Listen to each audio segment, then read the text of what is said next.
بالله صدق الله مولانا العظيم إن الله وملائكته يصلون على النبي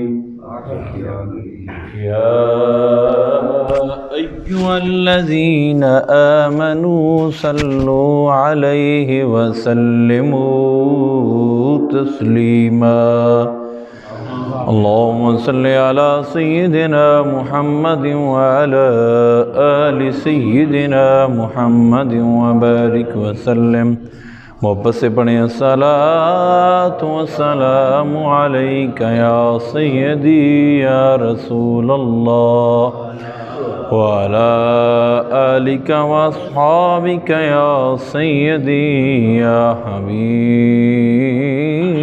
اللہ۔ اللہ رب العالمین کی بے پناہ بارگاہ خیر الانام کے اندر ہدیہ درود و سلام عرض کرنے کے بعد معزز و محترم حاضرین و سامعین، السلام علیکم ورحمۃ اللہ تعالی وبرکاتہ۔ اللہ کی بابرکت بارگاہ میں دعا ہے خلاق عالم مجھ نالائق کو ناکار خلائق کو حق سچ کہنے کی ہمت و توفیق عطا فرمائے۔ آپ صاحبان کو اور مجھے سب کو مل کر اللہ کریم حق سن کر، حق سنا کر، حق سمجھ کر اللہ عمل کی توفیق عطا فرمائے۔ برادران گرامی قدر، میں نے آپ حضرات کے سامنے اللہ کریم کے بابرکت کلام کو تلاوت کیا ہے، اسی ضمن میں اپنے چند ایک معروضات گزارشات آپ جیسے عظیم لوگوں کی سماعتوں کو نظر کروں گا۔ انتہائی توجہ کے ساتھ میری گفتگو کو سماعت کرنے کی کوشش فرمائیں۔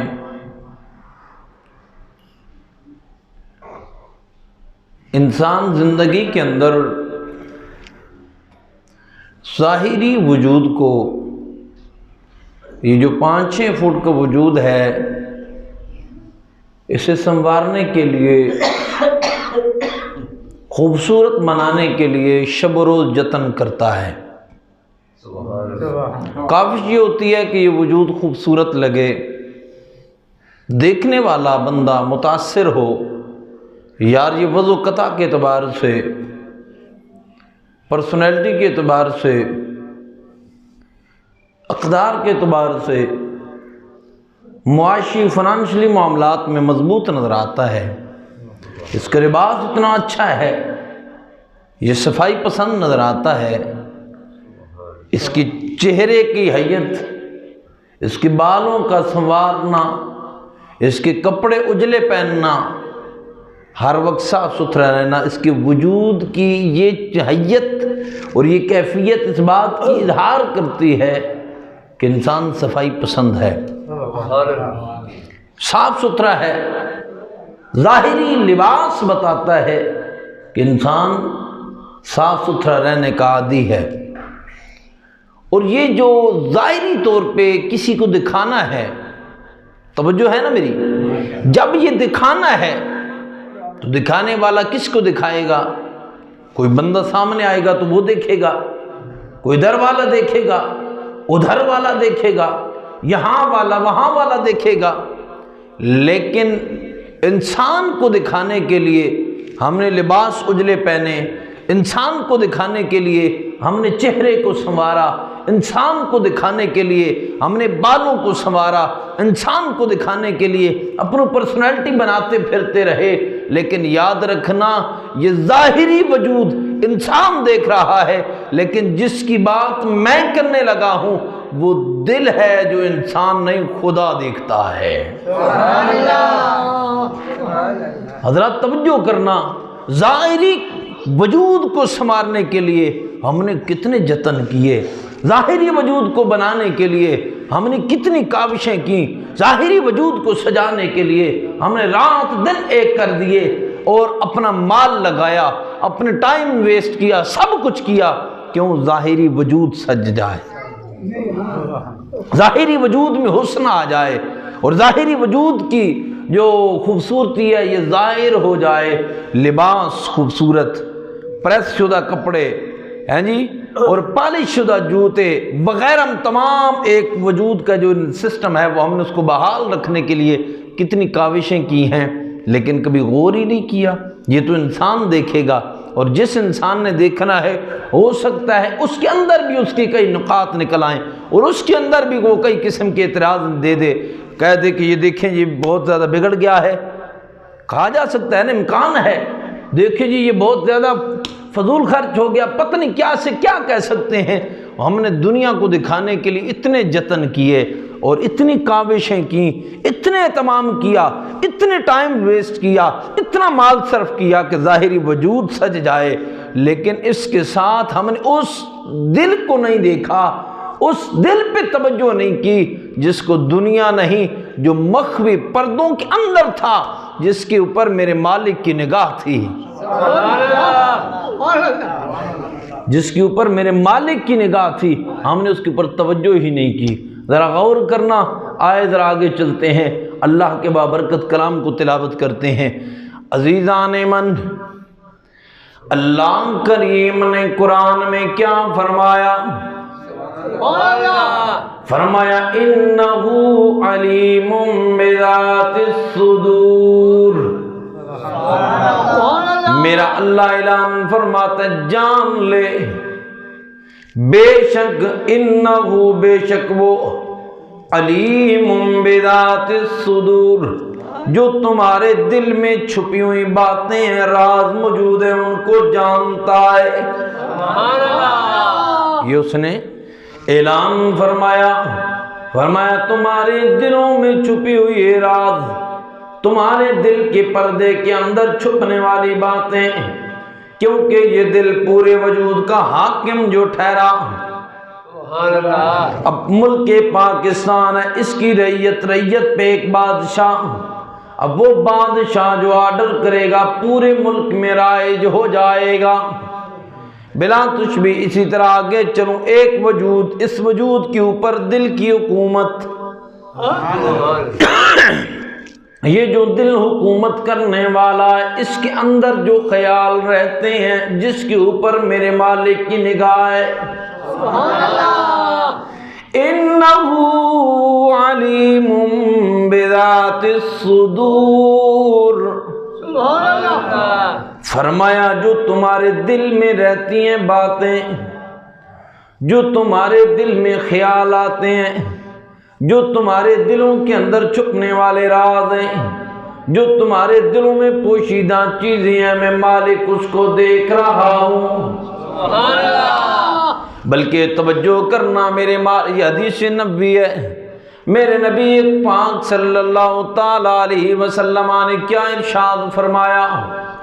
میرے پاک نبی ارشاد فرماتے ہیں، لوگو اللہ نہ تمہارے چہروں کو دیکھتا ہے، لا ینظر، نہیں دیکھتا تمہارے چہروں کو، نہ تمہاری جلدوں کو دیکھتا ہے، یعنی نہ تمہارے چہرے کے حسن کو دیکھا جاتا ہے، نہ تمہارے وجود کے حسن کو دیکھا جاتا ہے۔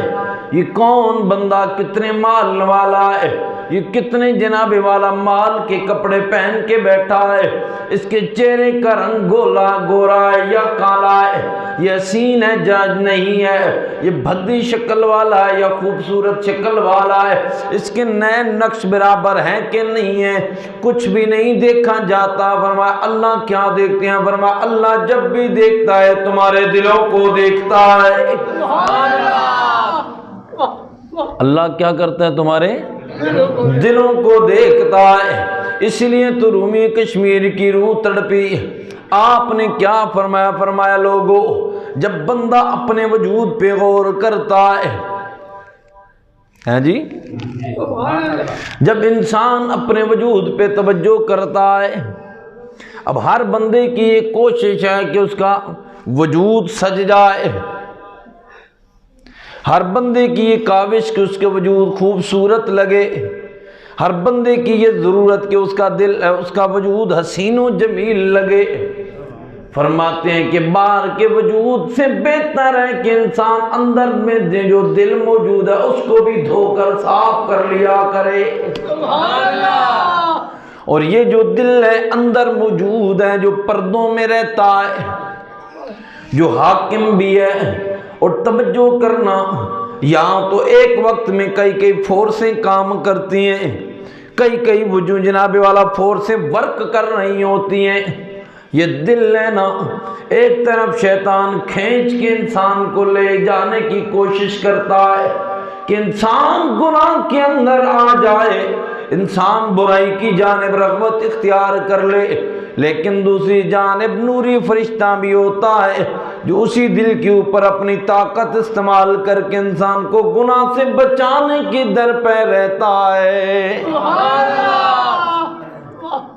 ایک وقت میں شیطان اپنے گھوڑے دوڑا رہا ہوتا ہے، اسی لمحے انسان کے دل کے اوپر ایک اللہ کی جانب سے فرشتہ بھی وہ متعین ہے، وہ انسان کو گناہ سے بچانے کی پوری کاوش و کوشش کرتا ہے۔ یعنی شیطان چاہتا ہے کہ انسان ظاہر کو دیکھ کے گناہ کر بیٹھے، لیکن جو فرشتہ متعین ہے یہ اللہ کا فرشتہ، اس کی خواہش یہ ہوتی ہے یہ بندہ گناہ نہ کرے، اللہ کا تابعدار بن جائے، اللہ کا تابعدار بن جائے، اس کے دل میں مالک کا نور اترے۔ سبحان اللہ۔ شیطان چاہتا ہے کہ انسان تباہ ہو جائے، ایسے ہی ہے نا؟ یہ بولے میری حضرات سمجھ آ رہی ہے بات؟ شیطان کی کوشش یہ ہوتی ہے کہ انسان کے دل میں میل اتر آئے، دل کا جو میل اجلا پن ہے یہ ختم ہو جائے۔ اب توجہ کرنا، شیطان یہ کوشش کرتا ہے، اب جو اللہ کی جانب سے متعین فرشتہ ہے وہ یہ چاہتا ہے کہ دل کے اندر نور اترے۔ اب غور کرنا، ایک وقت میں نے پہلے عرض کیا، انسان کے وجود کے اندر یہ جو دل ہے اس کے اوپر ایک وقت میں ہوس غالب رہتی ہے، دوسری جانب سے عقل کی فوج آ جاتی ہے، خواہشات نفسانی انسان کو برائی کی جانب راغب کرنے کی کوشش کرتی ہے، دوسری جانب سے عقل اس کے اوپر حملہ آور ہوتی ہے۔ یعنی سامنے تو ایک دل ہے جس کے اوپر ادھر سے بھی فورس لگی ہوئی، ادھر سے بھی فورس لگی ہوئی، درمیان میں یہ دل، اور غور کرنا، اب اس سے آگے توجہ کرنا، یہ اس آنکھ کی طرح تو نہیں جب باہر سے گرمی اور تیز دھوپ محسوس ہو تو بند ہو جائے، بارش کے قطرے پڑنا شروع ہو تو بند ہو جائے، اور جب حالات کار سازوں کھل جائے بچاؤ کی تدبیر کر لے، ایسا اس کا سسٹم نہیں ہے۔ یہ زبان کی طرح نہیں جو دو ہونٹوں کے درمیان، دانتوں کے درمیان موجود، اگر خطرہ محسوس کرے تو انسان خاموش ہو جائے، نقصان نہ کرے۔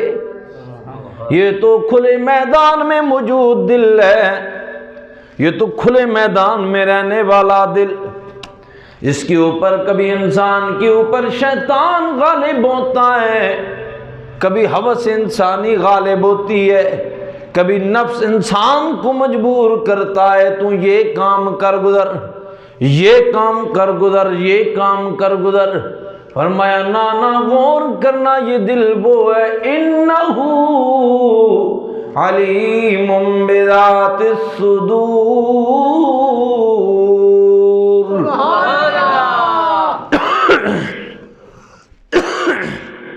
جو تمہارے دلوں میں رہنے والی باتیں ہیں وہ اللہ جانتا ہے۔ ہاں، اور آہستہ بولو، اللہ جانتا ہے۔ دلوں میں بسنے والے جو خیالات ہیں، باہر جو بیٹھے وہ اندر آ جائے، باہر سے بیٹھے وہ اندر آ جائے سارے حضرات، توجہ میری جانب رہے۔ یہ ہم نے اپنے وجود پہ کبھی غور ہی نہیں کیا، ہم نے توجہ ہی نہیں کی۔ یہ کھلے میدان میں موجود ہے، اس کو کہیں سے بھی کوئی حصار نہیں ملا ہوا، اس کے اوپر کہیں سے بھی کوئی فورس موجود نہیں ہے کہ جو اس کی حفاظت کرے۔ حفاظت ہم نے کرنی ہے، ہم نے دل کی حفاظت کرنی ہے، دل وجود کا حاکم ہے، دل اس وجود کا حاکم ہے، حکومت کرتا ہے دل وجود کے اوپر۔ اب جو دل کے اندر آئے گی بات وہی وجود پہ اپلائی کرے گے، ہیں جی۔ سیدی اعلیٰ حضرت کی ایک بات مجھے اکثر یاد آتی ہے اور میں بیان بھی کیا کرتا ہوں۔ آپ کا بچپنا تھا نا جی، بچپنے میں نا سیدی اعلیٰ حضرت عظیم البرکت رضی اللہ تعالیٰ عنہ ایک دن گلی میں کھڑے تھے، تو ایک سامنے سے نا وہ کوئی خواتین گزری، وہ جو ناچنے والے تھے وہ گزرے نا راستے سے، تو امام اہل سنت عظیم البرکت رضی اللہ تعالیٰ عنہ گلی میں کھڑے تھے۔ آپ نے جب ان کو دیکھا تو بچپنا تھا، ایک قمیص پہن رکھی تھی، آپ نے اپنے دامن کو اٹھایا، اپنے آنکھوں کو ڈھانپ لیا۔ وہ قریب آئے تو کہنے لگے بچے تو نے اپنی آنکھوں کو بند کیا ہے لیکن تیرا ستر کھل گیا ہے، ہمیں دیکھ کر آنکھوں کو کیوں بند کرتے ہو، اپنے ستر کو ڈھانپ لیا کرو۔ تو امام اہل سنت بچپنے میں تھے تو آپ نے بڑے کمال کی بات فرمائی، آپ نے فرمایا کہ میں نے آنکھیں اس لیے بند کی ہیں کہ آنکھ بہکتی ہے تو دل بہکتا ہے۔ آپ کو پھر بھی نہیں سمجھ آئی نا؟ جب انسان آنکھ سے کوئی چیز دیکھتا ہے تو دل حاکم ہے، وہ حکومت اس کے اوپر آتی ہے۔ فرمایا جب انسان آنکھ سے کوئی چیز دیکھتا ہے تو دل بہکتا ہے، جب دل بہکتا ہے تو پھر نفس بہکتا ہے، جب نفس بہکتا ہے تو انسان برائی کر گزرتا ہے۔ اور میں نہ آنکھ دیکھے گی نہ دل بہکے گا، نہ آگے نفس اس کے اندر حرکت کرے گا، نہ برائی ہوگی۔ میں نے آنکھ اس لیے ڈھانپ دی ہے۔ تو میرے بھائیو یہ دل کی حفاظت کرنی ہے، یہ ان لوگوں سے پوچھئے کہ جنہوں نے ساری زندگی دل کا علاج کیا ہے۔ ہیں جی سمجھ آ رہی ہے حضرات کی؟ کوئی نہیں، آپ کی توجہ ہے نا؟ دل کے اوپر توجہ کریں، اور دل کی حالات کیا، یہ کھلے میدان میں موجود ہے۔ اس کو دائیں جانب سے بھی فورس اٹیک کرتی ہے، بائیں جانب کی فورس بھی اٹیک کرتی ہے۔ اب شیطان بھی چاہتا ہے کہ یہ میرا ہو جائے اور اس کے اوپر میری حکومت ہو جائے، یہ میرے کام کرے، میری باتیں کو سنے اور میرے کہنے پہ چلے۔ مالک نے اس کی جانب انسان کو توجہ دلائی اور فرمایا کبھی غور کرنا یہ شیطان تیرا دشمن بھی ہے۔ سبحان اللہ، یہ تیرا کیا ہے؟ یہ تیرا کیا ہے؟ دشمن ہے۔ اب دشمن کی پہچان کر اور اپنے بچاؤں کی تدبیر کر۔ اللہ کریم نے قرآن میں کیا فرمایا؟ فرمایا ان الشیطان للانسان عدو مبین۔ فرمایا شیطان انسان کا کھلا دشمن ہے۔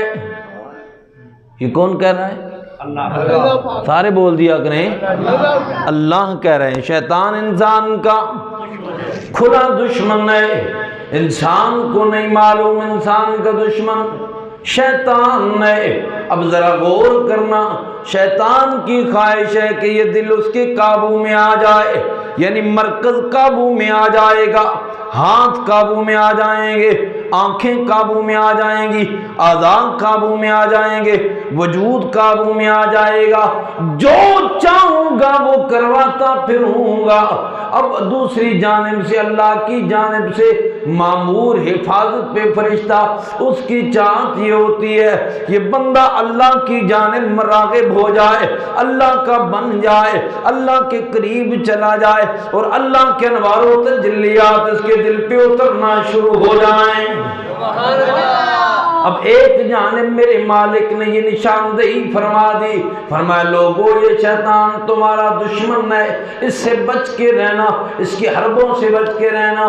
یہ کبھی کبھی تمہیں جناب والا تکبر کی آگ میں پنسائے گا اور جلا کے راکھ کر دے گا، کبھی تمہیں حسن پہ مار دے گا، کبھی تمہیں مال پہ مار دے گا، کبھی تمہیں سود کی دنیا میں لے جائے گا، کبھی تمہیں زنا کی دنیا میں لے جائے گا، کبھی تمہیں فحاشی کے اڈے پہ لا کے کھڑا کر دے گا، کبھی تمہیں شراب کے اڈے پہ لا کے کھڑا کر دے گا، کبھی تمہیں یہ وہ چیز ہے جو شراب کے دامن میں لے جائے گا۔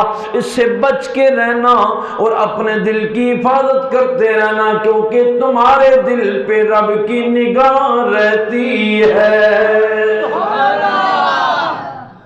میں نے پہلے عرض کر دیا، حدیث نبی ہے، میرے آقا کریم علیہ السلام نے فرمایا اللہ کریم نہ تمہاری شکلوں کو دیکھتے ہیں، اللہ کریم نہ تمہارے مالوں کو دیکھتے ہیں، اللہ کریم نہ تمہاری شکلوں کو دیکھتے ہیں، نہ تمہارے وجود کی حیت اور حسن و جمال کو دیکھتے ہیں۔ اگر میرا مالک دیکھتا ہے تو انسان کے دل کو دیکھا کرتا ہے،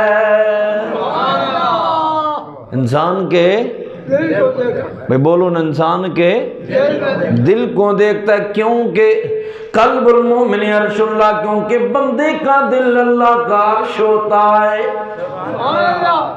اب میرے بھائیوں توجہ کرنا، اب ظاہری دنیا کے اسباب پہ توجہ کریں تو جب کسی کی کسی بندے کی آمد ہوتی ہے تو گھروں کو سجا لیا جاتا ہے، جناب والا در و دیوار کو معطر کر دیا جاتا ہے، جناب والا جھاڑو لگا دیے جاتے ہیں، نئے کپڑے رکھے جاتے ہیں، تکیے نئے رکھے جاتے ہیں، چادریں نئی، پوشاکیں نئی بدلی جاتی ہیں، سارے ماحول کے اندر چینج لایا جاتا ہے، کیونکہ مہمان نے آنا ہے۔ تو غور کرنا یہ دل ہم نے کتنا میلا کر کے رکھا ہوا، جبکہ ہم یہ بھی جانتے ہیں یہ اللہ کا عرش ہے، جب یہ بھی جانتے ہیں یہ اللہ کی جلوس جگہ ہے، جب یہ بھی جانتے ہیں کہ یہاں اللہ کی نگاہ ہے، تو پھر ہم نے دل کا حال کیا کر رکھا ہے؟ ہم نے گناہوں کے اندر اس کو میلا کر کے رکھا ہوا ہے، ہم نے اس کو سیاہ کالا کر کے رکھا ہوا ہے، کبھی دل پہ توجہ نہیں کی، گناہوں سے لتڑا ہوا یہ دل، گناہوں اور برائیوں کا مسکن بنا ہوا، اور پھر کہتے ہیں مولا تیری جلوس گاہ ہے، تو آ جا، آنے کے لیے پہلے دل کو صاف تو کر لو، تاکہ اس دل کے اندر اللہ کا نور اترے، برائیاں نکل جائیں، تاکہ رب کی نگاہوں کا مسکن رہا کرے۔ سمجھ آئیے کہ نہیں؟ دلوں پہ توجہ کرو، ہم نے ظاہری اسباب پہ توجہ کی، ہم نے غور کیا، ہم نے معاملات کو سجایا، ہم نے جناب والا اہتمام انصرام کرتے رہے، لیکن دل پہ توجہ نہ کی۔ غور کرنا جناب والا، روایات کی دنیا میں جائیے تو روایات میں ملتا ہے یہ دل کو قلب اس لیے کہا گیا کہ قلب کا معنی الٹ پھلٹ ہو جانا، جب انسان اپنے دل کی حفاظت نہیں کرتا ہے تو یہ دل الٹ اور پلٹ ہو جاتا ہے، پھر حالت یہ ہوتی ہے یہ چلتے چلتے چلتے بندے کو کفر تک لے جاتا ہے، بندے کو اتنے دور پہنچ جاتا ہے۔ ہم نے توجہ نہیں کی، ہم نے غور نہیں کیا، ہم نے یہی سمجھا یہ تقریریں کانوں کے چسکے کے لیے نہ بلیو، یہاں سے اصلاح کرنے کی کوشش کرو، یہی تصوف ہے، یہی بزرگوں کا طریقہ ہے۔ آؤ آج دل کی اس جناب والا معاملے پہ توجہ کرو، تمہیں پتہ چل جائے گا کہ مالک کی عطائیں کتنی برسا کرتی ہیں۔ اب جہاں سے یہ تو بات پتہ چل گئی کہ یہ دل کی بیماری ہے، سمجھ آ رہی ہے نا؟ غور کرنا، میں نے اللہ کے قرآن کو پڑھا، پہلے پارے کے اندر اللہ نے کچھ لوگوں کی بیماری کا ذکر فرمایا ہے، پہلے پارے کے اندر دوسرا رکوع ہے، میرا مالک کیا فرماتے ہیں؟ اللہ رب العالمین نے فرمایا فی قلوبہم مرض فزادہم اللہ مرضا ولہم عذاب علیم بما کانوا یکذبون۔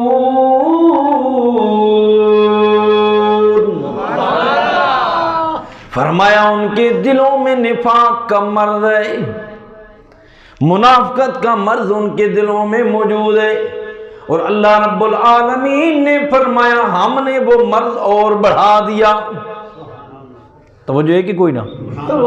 ہم نے کیا کیا؟ وہ مرض اور بڑھا دیا۔ بھائی بولیں، اور مرض اور بڑھا دیا۔ فی قلوب مرض فزادہم اللہ مرضا، اللہ نے وہ مرض ان کا اور بڑھا دیا، اور فرمایا رب العالمین فرماتے ہیں وَلَهُمْ عَذَابٌ عَلِيمٌ، یہ ان کے لیے دردناک عذاب ہے، کیونکہ دل بیمار ہو گیا۔ توجہ ہے کہ کوئی نہ؟ سبحان اللہ فرمایا اب غور کرنا، یہ دل کی بیماری کو اللہ نے دردناک عذاب سے تعبیر فرمایا ہے، جسے سمجھ آئے وہ بندہ بولے توجہ میری جانب رہے۔ اب غور کرنا، جس کو آج تک یہ بات سمجھ نہ آئے اس کو میں کیسے سمجھا سکتا ہوں؟ فرمایا فی قلوبہم مرض فزادہم اللہ مرضا ولہم عذاب علیم بما کانوا یکذبون۔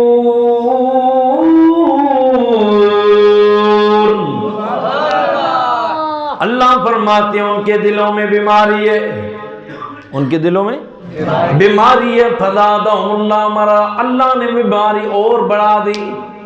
اب دل کا مرض بڑا تو فرمایا وَلَهُمْ عَذَابٌ عَلِيمٌ، یہ ان کے لیے دردناک عذاب ہے۔ ہوا کیا؟ دل بیمار ہے۔ بھائی سمجھ نہیں آئی؟ دل جس کو سمجھ آئی وہ بولے جو دل دل بیمار ہوا، حالانکہ آزاد سلامت، حالانکہ رزق موجود، حالانکہ کھانا پینا موجود، حالانکہ ان وہ رات کو آرام سے سوتے بھی ہیں، چلے چلتے پھرتے نظر بھی آتے ہیں، کھاتے پیتے بھی نظر آتے ہیں، معاملات معاشرت کرتے نظر آتے ہیں، سارا کچھ ہونے کے بعد فرمایا ان کے اوپر دردناک عذاب، ظاہری طور پہ کچھ نہیں ہوا۔ ہوا کیا؟ ان کے دلوں کا مرض بڑھ گیا۔ یہ دلوں کا مرض یہ نہیں کہ ان کے جناب والا بال بند ہو گئے، دلوں کے مرض سے مراد نہیں کہ ان کو ہارٹ اٹیک ہونے لگا، دلوں کے مرض سے مراد یہ نہیں کہ ان کا دل بند ہو گیا، کچھ بھی نہیں ہوا۔ یا اللہ پھر کیا کیا؟ فرمایا فی قلوبہم مرض، ان کے دلوں میں جو نفاق کا مرض تھا یہ زیادہ ہونے کی وجہ سے ان کے دل مردہ ہو گئے۔ اب دل بیمار ہوئے تو پورا اعضاء جو ہے پورا سر سے لے کر پاؤں تک وجود ان کا نفاق میں مبتلا ہو گیا، یعنی گناہ میں مبتلا ہو گیا۔ اللہ فرماتے ہیں یہ ان کے اوپر دردناک عذاب ہے۔ یہ کس وجہ سے ہے؟ کیونکہ وہ جھوٹ بولا کرتے ہیں۔ وہ کیا ہے؟ جھوٹے ہیں۔ سمجھ آ گئی ہے؟ تو نفاق دل میں آ گیا تو میرے بھائیوں پتہ چلا اللہ کریم دل کی بیماری کو بڑی بیماری کہہ رہا ہے۔ سمجھ آ رہی ہے کہ کوئی نہیں؟ جس کو سمجھ آئے وہ بولے۔ اللہ اس بیماری کو بڑی بیماری کہہ رہا ہے۔ اب ذرا غور کیجئے گا نا، اس بیماری کا علاج کیسے ہوگا؟ اب آئیں، یہ تو پتہ چل گیا یہ بیماری بڑی ہے، یہ سمجھ آ گیا کہ یہ دل بیمار بڑا ہے، یہ سمجھ آ گیا کہ ہارٹ اٹیک سے بھی بڑی بیماری دل کی یہ بیماری ہے جس کی جانب میں توجہ دلا رہا ہوں۔ مانتا ہوں کہ جناب والا وال بند ہو جائیں تو انسان کی زندگی کی موت کے کشمکش میں چلا جاتا ہے، لیکن اس کے ساتھ تو زندگی کا خاتمہ ہوتا ہے۔ لیکن اگر دل بیمار ہو جائے، جس کی بیماری کی میں بات کر رہا ہوں، تو انسان کا ایمان کا خاتمہ ہو جاتا ہے۔ اس لیے میرے بھائیوں توجہ کرنا، کبھی غور نہیں کیا، ہم اسی دلدل میں پھنسے چلے جا رہے ہیں، اسی دلدل میں آگے چلتے جا رہے ہیں۔ باہر چپ کر کے بیٹھے بھائی، توجہ میری جانب رہے، اسی دلدل میں پھنسے چلے جا رہے ہیں، غور نہیں کیا، گناہ پہ گناہ، گناہ پہ گناہ، دل کے جو معاملے اس پہ توجہ نہیں کی، جاننے کے باوجود اب آئیں اس کا حل تلاش کرتے ہیں۔ سبحان اللہ۔ دیکھتے ہیں یہ بیمار ہو گیا، اے مولا یا تو بیٹھنے والا ہر بندہ کہتا ہے میرا دل بیمار ہے، میں کیا کروں؟ سبحان اللہ۔ تو حدیث نبوی ہے، میرے پاک نبی علیہ السلام نے فرمایا لوگو اگر برتن میلا ہو جائے تو اس کے اوپر ریگ مار لگا کر اس کے اوپر سے میل اتاری جاتی ہے، اگر زنگ لگ جائے تو زنگ کو ایسے اتارا جاتا ہے، میل لگ جائے تو صابن مار کے اتارا جاتا ہے، زنگ لگ جائے تو ریگ مار اتارا جاتا ہے۔ اے میرے نبی کے غلاموں، نبی نے فرمایا اگر دل بیمار ہو جائے تو دل کی بیماری کا علاج یہ ہے تم اللہ کا ذکر کرو، دلوں کی بیماری سے شفا مل جائے گی، دل شفا یاب ہو جائیں گے، دل ٹھیک ہو جائیں گے۔ اب توجہ کرنا، نبی نے فرمایا علیہ السلام، سرکار مدینہ نے فرمایا لوگو یہ جب گناہ بندہ کرتا ہے تو دل کے اوپر ایک سیاہ نشان بن جاتا ہے، جب بندہ گناہ کرتا ہے تو دل کے اوپر سیاہ نشان بن جاتا ہے، پھر گناہ کیا تو سیاہ نشان اور بڑھ گیا، پھر گناہ کیا تو سیاہ نشان اور بڑھ گیا، یہاں تک کہ بندہ گناہ کرتا جاتا ہے دل سارے کا سارا کالا ہو جاتا ہے۔ اے نبی کے غلاموں توجہ کرنا، یہ دل اس وقت بیمار ہو جاتا ہے جب انسان کو یہ سمجھ نہیں آتی، گناہ کو گناہ ہی نہیں سمجھتا، جھوٹ کو جھوٹ ہی نہیں سمجھتا، فحاشی کو فحاشی نہیں سمجھتا، برائی کو برائی نہیں سمجھتا، یعنی حالات یہ ہو جاتے ہیں گانا سن کر بھی مست ہوتا ہے، اذان کا اسے لحاظ نہیں ہوتا، وہ بندہ گالی بھی دیتا ہے تو اسے سعادت سمجھتا ہے، جھوٹ بولتا ہے تو اسے بھی نیکی سمجھتا ہے، یعنی ہر برائی کو اپنے لیے سعادت سمجھتا رہتا نظر آتا ہے اور بڑی فخری انداز میں اس کا اظہار کرتا نظر آتا ہے، تو سمجھ لو کہ اب دلوں کے اوپر جو جس کی حکومت ہونی تھی وہ حکومت نہیں، اب اغیار کی حکومت ہے، دل اس کے قبضے میں نہیں رہا، انسان پورے کا پورا اس وقت شیطان کا بندہ بن گیا۔ جب انسان کے دل میں اللہ کا نور اترتا ہے اور بندہ ذاکر ہو جاتا ہے اور ذکر کرنا شروع کر دیتا ہے، اللہ کی رحمت کی جانب متوجہ ہو جاتا ہے اور آنکھوں سے آنسو بہا کر اپنے دلوں کی سیاہی کو صاف کرنے شروع کر دیتا ہے، پھر حال یہ ہوتا ہے کہ انسان چھوٹا سا گناہ بھی کرتا ہے تو انسان کی آنکھیں شکبار ہو جاتی ہیں، اللہ رحمت فرماتا ہے، گناہ بھی مٹا دیتا ہے، دل کو نور بھی عطا کر دیتا ہے۔ اب عزیزان نیمان توجہ کرنا، جب مرض بڑھ جائیں، اکیلے مرض کا علاج کرنے والا ایک بندہ ہوتا ہے، اکیلا بندہ خود بھی علاج کر گزرتا ہے، لیکن مرض جب بڑھتا جائے تو پھر معالج کو تلاش کرنا پڑتا ہے، کیونکہ دیکھا جائے گا یہ مرض کتنا کتنا بڑھتا گیا، پھر ایسے بندے کو تلاش کیا جائے گا جو دل کا علاج کرتا ہے، یعنی سرجن ہوگا، جو ہارٹ سرجن ہوگا یا دل کا اسپیشلسٹ ہوگا، اس کو دیکھا جائے گا کیونکہ دل بیمار ہے، تو اب دیکھیں گے نا دل کا علاج کرنے والے کون ہیں، تو پھر ہمیں پتا چلا دل کا علاج کرنے والا کوئی گولڑے میں بیٹھا ہے، دل کا علاج کرنے والا کوئی سیال میں بیٹھا ہے، دل کا علاج کرنے والا کوئی جھنگ میں بہو بیٹھا ہے، دل کا علاج کرنے والا کوئی گمکول کا بابا بیٹھا ہے، کوئی مریض میں بیٹھا ہے، کوئی جناب والا ہندوستان میں، کوئی پاکستان میں، کوئی کس مقام پہ بیٹھا ہے، اور ان کی بارگاہ میں چلتے ہیں اور اپنے دل کا علاج کروا لیتے ہیں، کیونکہ حضور سلطان العارفین رحمت اللہ تعالی علیہ نے بڑے پتے کی بات کی، ہائے ہائے حضور سلطان صاحب تو بڑے کمال ہیں، آپ فرماتے ہیں الف اللہ